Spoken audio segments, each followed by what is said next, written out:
Jamaah. Yeay. Oh jamaah. Yeay. Alhamdulillah. Tepuk tangannya lagi dong. Kita masih di Islam itu Indah dan masih semangat untuk belajar. Dan buat jamaah yang baru bergabung, hari ini kita sedang membahas tema antara akidah dan penampilan.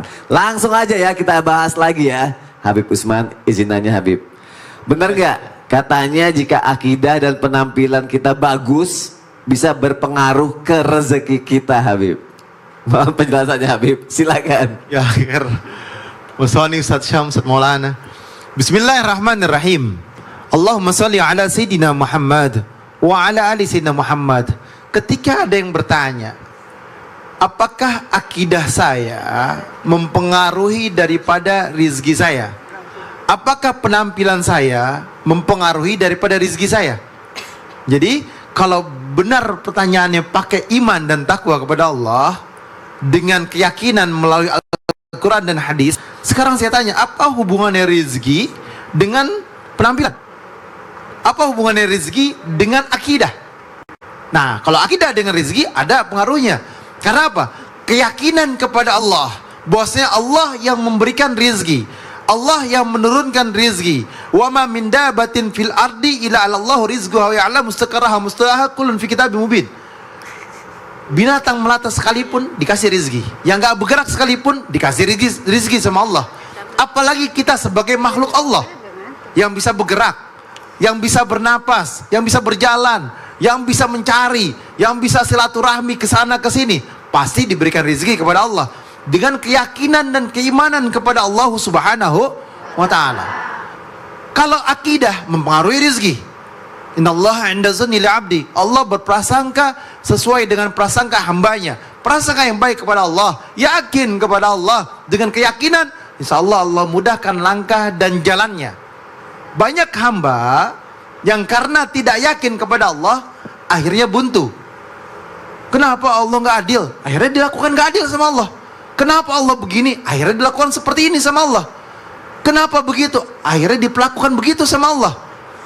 Oh, Allah tuh maksudnya begini. Allah sayang sama hambanya. Allah sayang sama saya. Ini kuasanya Allah. Ini takdirnya Allah. Ada hikmah yang Allah mau berikan sama saya. Allah maha mengetahui. Nah, inilah bentuk apa? Bentuk pasrah karena Allah, mengikuti daripada gudarullah. Maka dimudahkan langkah dan jalannya. Terus pengaruh gak antara penampilan dengan rizki? Kalau ditanya penampilan dengan rizki berpengaruh gak? Ketika seorang mengupgrade dirinya, maka Allah pun akan mengupgrade rizkinya. Ketika seseorang berusaha memfokuskan dalam kehidupannya untuk beribadah kepada Allah Subhanahu wa ta'ala dengan sebaik-baiknya, berusaha lebih baik lagi, maka Allah akan tambahkan keimanannya. Ketika seorang hamba nih, dia menyiapkan wadah yang besar, maka semakin besar juga apa yang dia dapatkan. Jadi kalau misalkan dia sudah mempersiapkan kekayaannya untuk beribadah kepada Allah, sekarang dikasih duit 100.000, rezekinya dapat 100.000, disodaqahkan 20.000, berarti 20% dia keluarkan, atau 30 dikeluarkannya, berarti 30% dia keluarkan, Allah tambahin lagi, Allah tambahin kenikmatan lagi, Allah tambahin terus. Karena dilihat, oh hamba ini sholatnya benar, ibadahnya benar, rezekinya untuk beribadah kepada Allah, dikasih, karena dia disayang sama Allah. Sekali lagi, dikasih belum tentu disayang, disayang belum tentu dikasih. Ada hamba yang sangat disayang sama Allah, takut dikasih duit lebih, dia bermaksiat, akhirnya ditunda uangnya, rezekinya ditahan sama Allah. Kenapa? Kalau dikasih lebih takut dia dosa, dia zina, dia judi, dia khamar dan lain sebagainya. Tapi ketika dia wadahnya kuat, Allah sayang sama dia, dia udah kuatin iman, Islam, takwanya, dikasih rezeki banyak, dia buat sedekah, buat ibadah, buat jalan ke majelis taklim, menuntut ilmu, semua alhamdulillah. Nah, kita masuk lagi dulu yuk ke segmen Tanya Dong Ustadz. Kami semua tanya dong Ustadz. Saya yakin banyak yang mau nanya, tapi ibu tadi dulu nih sampai suaranya gak kedengeran. Yang bisik-bisik siapa tadi? Assalamualaikum. Oh ya, waalaikumsalam warahmatullahi wabarakatuh. Mau tanya sama Pak Ustadz Maulana. Ya Bu. Namanya ibu siapa? Itu Ustadz bukan kakek Maulana. Ustadz Maulana yang ditanya. Nama saya Ibu Lisda dari Majelis Talim Al Mubarak Antapani Bandung. Oh ya, Tepuk tangan. Akidah yang menurut agama Islam itu yang tidak benar itu yang bagaimana? Oh gitu. Bentar deh, ibu tuh tertekan ya? Enggak kan? Enggak ya? Oh ya, nggak apa-apa. Cuma mau nanya aja ya. Iya, Bu. Akidah yang benar gimana menurut Islam? Dijawab ya? Iya. Silakan Ustaz Maulana. Terima kasih Bu, silakan duduk. Makasih banyak Bu pertanyaannya. Bismillahirrahmanirrahim. Izin Habib dan Sasam berbicara tentang bagaimana dengan akidah yang benar dan tidak benar. Tadi di awal sudah disampaikan keimanan yang berkaitan dengan sesuai tuntunan Quran dan hadis yang mengarahkan kepada keyakinan kita kepada Allah. Nah, jadi ada yang merusak akidah, merusak keimanan, ya kesyirikan. Maka ketika ada orang dalam hal ini menjalani hidupnya dengan tidak mengikuti aturan akidah tersebut, maka hati-hati, maka hilanglah petunjuk. Karena petunjuk kita cuma ada Quran, hadis, dan yang mengarahkan kepada keimanan. Tadi sudah dijelaskan Ustaz Sams, meskipun kita merujuk kepada satu ulama, satu mazhab, tapi sebenarnya semua merujuk kepada Rasul. Semua merujuk kepada Rasul. Makanya mohon maaf, hati-hati. Hati-hati kita belajar. Orang yang tidak punya guru maka setanlah gurunya. Maka kita harus ada guru, ada pembimbing, ada majelis. Enak nggak kalau ibu punya majelis? Enak. Ya, kalau tidak punya majelis, nggak ada petunjuk, nggak ada arahan. Ah, ini mohon maaf saya sampaikan bahwa kok akidah ini adalah mengharapkan supaya kita dapat petunjuk jalan hidup. Ketika kita punya akidah yang kuat, maka aman, tidak akan terjadi penyesalan. Karena ketika ada orang tidak ada akidahnya, tidak bagus akidahnya, nyesal hidupnya. Aduh, salah ternyata ya. Nah, coba lihatlah. Makanya kita kembali lagi. Ada kezaliman, bisa jadi kezaliman karena tidak akan ada keyakinannya hari kemudian kan. Akidah kan berkaitan dengan keimanan. Akan yakin ada Allah, yakin ada malaikat, yakin ada kitab, yakin ada rasul, yakin ada hari kemudian, yakin akan takdir. Kenapa? Beneran loh. Kenapa dia gitu? Karena akidahnya nggak kuat. Ingat Allah, ingat Allah. Ya. Apalagi panik dengan sesuatu. Udahlah, ini sudah diatur oleh takdir. Makanya berdoa, memohon. Jadi kembali, apa gunanya akidah? Buat apa akidah? Supaya kita dapat petunjuk. Supaya kita diarahkan, tidak tersesat. Supaya kita tidak menyesal. Supaya apalagi jamaah tidak lalai, tidak lalai. Jadi itu penting sekali. Sepenting itu ternyata ya Ustadz ya. Mungkin sholatnya tanpa akidah, aduh lalai sholatnya pasti. Nah, baik, Masya Allah. Terima kasih Ustadz Maulana untuk jawabannya. Tepuk tangannya dong, Masya Allah. Ibu terima kasih ya udah bertanya ya. Masya Allah, bagus pertanyaannya. Yang mau nanya lagi boleh angkat tangannya.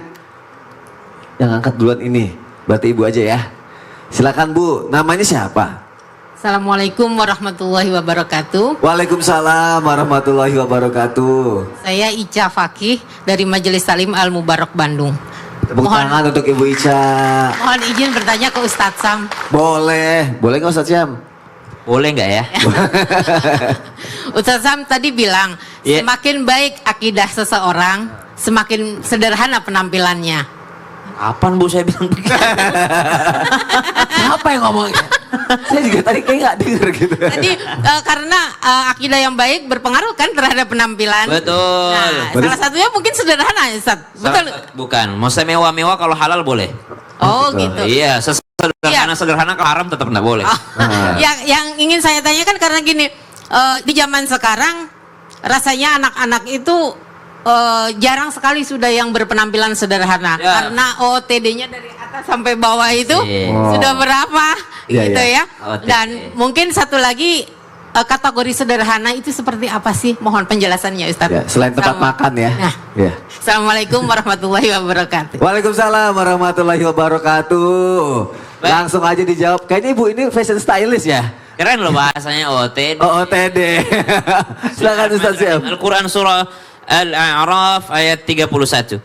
أعوذ بالله من الشيطان الرجيم يا بني آدم خذوا زينتكم عند كل مسجد وكلوا واشربوا ولا تسرفوا إنه لا يحب المسرفين.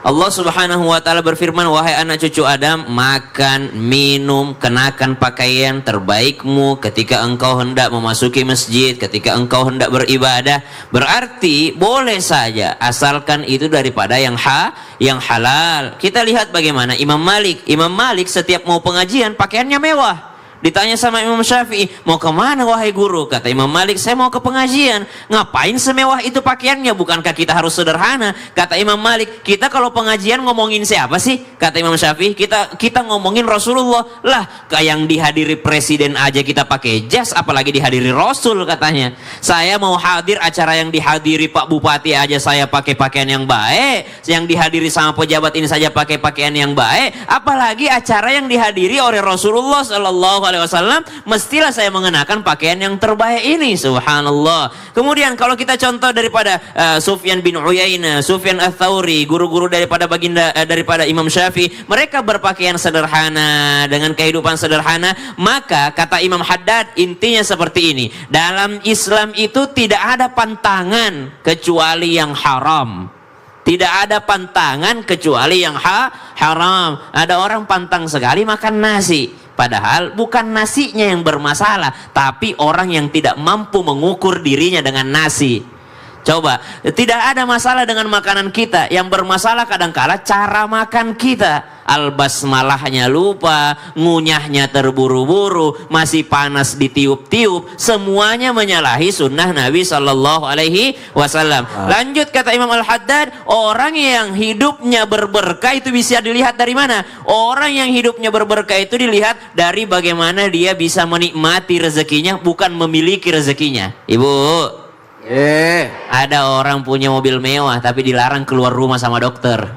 Memiliki tapi tidak menikmati. Ada orang sanggup beli makanan ini makanan itu tapi ternyata tidak mau. Kenapa? Takut makan ini makan itu. Semuanya serba asam. Makan ini asam urat, minum itu asam lambung. Semua serba asam semua. Semua dapat asamnya aja, subhanallah. Maka orang yang berkah hidupnya, orang yang menikmati meskipun tidak memiliki. Ada misalnya kita punya ART di rumah, atau mbak di rumah, atau siapapun itu, kawan kita, subhanallah, minum kopinya udah kayak sholat 5 waktu. Subhanallah. Belum lagi qobliyah ba'diyahnya. Ya Allah. Saking banyaknya itu kopi yang masuk ke dalam tubuhnya, tapi kita lihat dia menikmati dan dia sehat wal-afiyah. Maka bagaimana sih ukuran sederhana dalam Islam itu? Sederhana dalam Islam itu, satu, halal. Itu pastikan dulu halal. Yang kedua, ngikut Nabi. Ngikut Nabi. Yang ketiga, tidak merasa lebih baik daripada orang lain. Jangan sampai pakaian yang kita kenakan membuat kita lebih baik daripada orang lain, membuat diri kita lebih baik. Karena ini tidak bisa diukur dengan kemewahan. Ada loh orang sederhana tapi merasa diri lebih baik daripada orang lain. Masya Allah, tabarakallah. Terima kasih Ibu sudah bertanya, pertanyaannya bagus banget, mewakili kita semua pastinya ya. Yang di sini semuanya penampilannya bagus, bajunya bagus, mau belajar soalnya ya. Masya Allah. Siapa lagi yang mau nanya ya? Ibu doang yakin? Yang lain aja deh. Ibu boleh deh Bu. Duduk berdiri. Hah? Duduk berdiri? Tiduran juga boleh. Berdiri atuh.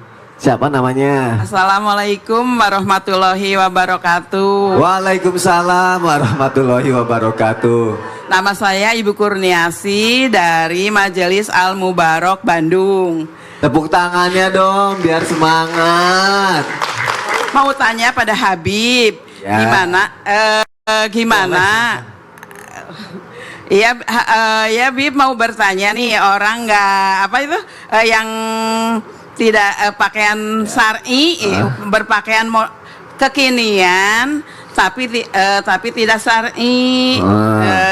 Gimana akidahnya bagus. Oh, dia penampilannya kekinian gak Iya. syar'i, Iya, nggak tapi syar'i, akidahnya bagus. gitu. Nah. Gimana menurut Allah? Oh gitu. Iya. Ya, seperti itulah. Jadi itu ya pertanyaannya ya. Ya, Baik. ya, terima kasih. Assalamualaikum warahmatullahi wabarakatuh. Waalaikumsalam warahmatullahi wabarakatuh. Jadi gimana menurut Allah ya? Berarti Habib nggak perlu jawab gini. Jawab dong. Hah? Gitu. Menurut Habib. Oh ya udah. Gimana menurut Habib? Silakan. Penilaian Allah gimana, Bib? Gitu. Ya, Ustaz Sam, Ustaz Maulana, Mas Wani. Bismillahirrahmanirrahim. Allahumma sholli ala Sayyidina Muhammad wa ala ali Sayyidina Muhammad. Ketika seseorang memiliki akidah ketauhidan kepada Allah Subhanahu wa taala, tentu mengikuti aturan Allah dan Rasulnya. Pasti syariatnya bagus, syar'inya bagus. Ada pertanyaan. Akidahnya bagus, akhlaknya bagus, ya kan? Tapi nggak syar'i, tapi nggak syar'i. Mau profesor manapun yang mengatakan, atau Habib manapun, atau kiai manapun, atau ustadz manapun yang mengatakan bahwasanya nggak apa-apa dia pakai pakaian seperti itu, yang penting pakaiannya sopan, dia sesat.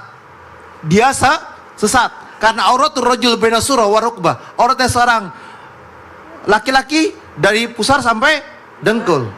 Wa auratul mar'atu ajnabiyyah wal wajhul ka'fain.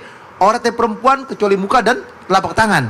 Di Al-Quran dijelaskan, dijilbabkan, dijulurkan, ya kan, ditutup dadanya. Di dalam tafsir dijelaskan bahwasanya auratnya dijaga dengan sebaik-baiknya, barulah dia mengikuti aturan Allah dan Rasulnya, berarti na'taqidu, berkeyakinan. Paham gak ente? Paham. Jadi mau siapapun yang ngomong atau siapapun yang berkata pakaian bagus nggak jadi masalah, ya kan? Atau pakaian yang seperti itu nggak jadi masalah, nggak apa-apa. Tapi asalkan sopan. Sopan menurut siapa? Sopan menurut Allah dan Rasulnya, barulah sesuai dengan syariat agama. Jadi dikatakan bahwasanya akidahnya kuat, akidahnya bagus, keyakinannya kuat, keyakinannya bagus, tentu mengikuti aturan Allah dan Rasulnya, menjaga auratnya, menjaga akhlaknya, menjaga sifatnya, dan mengikuti daripada Nabi Muhammad SAW. Dan mengikuti siapa? Sayyidatuna Fatimah, Sayyidatuna Khadijah sebagai panutan atau contoh bagi kaum muslimah yang ada di muka bumi ini. Oleh karena itu, ayo belajarlah buku Sayyidatuna Khadijah, belajarlah buku Sayyidatuna Fatimah, belajarlah durusul fiqhiyah, belajarlah fikih wanita. Untuk apa? Untuk mendekatkan kita kepada Allah Subhanahu wa taala. Hidup di dunia sebentar, hidup di dunia tidak lama. Hidup di dunia ini ketika kita berbicara orang banyak ngikutin, hati-hati perkataan kita. Jangan sampai dosa jariah. Jangan sampai dosa jariah, berpahalalah jariah. Sehingga apa? Mendapatkan ridhonya Allah Subhanahu wa taala. Dan juga hijabers untuk umumnya, hati-hatilah kalian berpakaian. Pakaian kalian diikuti oleh orang-orang kalian atau followers kalian. Kalau kalian pakaian yang masih tidak bersyar'i, ayo gunakanlah syar'inya. Jangan beletat-beletot kelihatan. Bahaya. Tepuk tangan untuk guru-guru kita, Masya Allah, tabarakallah. Baik, jamaah yang ada di rumah, sebelum kita kasih kesempatan nih untuk jamaah yang ada di rumah bertanya sama guru-guru kita, ada informasi penting dulu nih yang mau disampaikan sama Mikdad dan juga Ustadz Maulana. Kira-kira apa yang penting? Langsung aja ya, Ustadz Maulana, Mikdad, silakan. Masya Allah, Alhamdulillah, akhirnya bisa makan cedea otak-otak ala Singapura. Gak sabar deh pengen nyobain. Assalamualaikum. Waalaikumsalam warahmatullahi wabarakatuh. Oh, jadi gini sekarang. Kalau punya makanan nggak bagi-bagi lagi. Aduh, Makan apa sih? Bukan gak bagi-bagi Ustadz. Tadi baru aja mau panggil Ustadz, Ustadznya keburu datang. Nih Ustadz, saya lagi mau makan grill otak-otak Singapura ala cedea. Nih. Otak-otak. Wah, kamu tahu banget. Kalau ini makanan favorit saya dan keluarga. Kita di rumah selalu masak cedea otak-otak ala Singapura. Masaknya mudah dan praktis. Untuk kreasi resep cedea bisa dilihat di sosial media @cedea-seafood. Ya udah Ustadz, aku tahu Ustadz gak sabar kan pengen cobain cedea otak-otak ala Singapura ini. Yuk kita cobain. Bismillahirrahmanirrahim.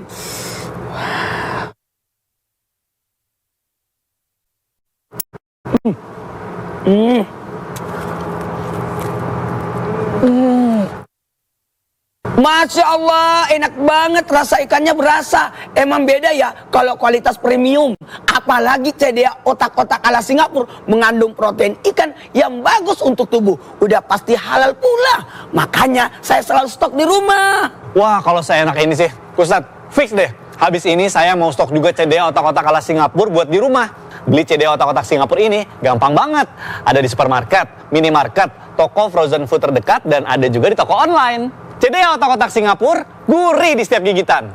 CDA, ikan olahan bermutu. Alhamdulillah. Kita makan lagi yuk. Oh iya, jamaah jangan kemana-mana karena kita akan kembali setelah yang satu ini. Tetap di Islam itu Indah. Jamaah, oh jamaah. Alhamdulillah.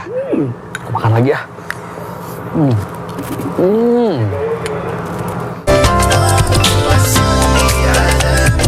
Muhammad